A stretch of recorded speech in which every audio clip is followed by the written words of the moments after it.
During the Renaissance times, there were four main powerhouses: Portugal, Spain, and France, and England.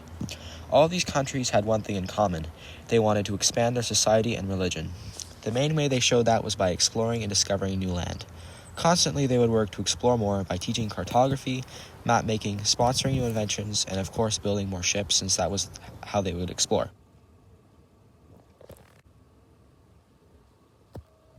The first expedition to the New World was in 1492 when Christopher Columbus of Spain sailed the ocean blue.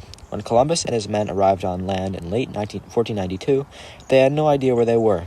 Soon after, they made contact with other humans. However, these humans looked nothing like them. Columbus later returned home with resources that he gathered and also brought back humans. Yes, he brought back humans at home as a metal for currency.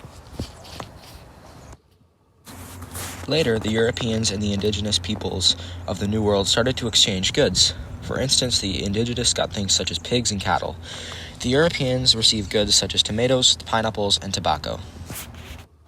This exchange of goods was a good thing for both sides, however, many diseases were spread. In particular, the exchange brought smallpox, measles, influenza, and malaria. Since most of the indigenous peoples had died and the land was barely habited, these countries began to colonize the land. They also took slaves from Africa to go and cultivate the money crops. Money crops in that area were things such as cane sugar. Getting back to colonization, the land was eventually divided after many battles and wars. For example, Canada was developed, the United States, and many more.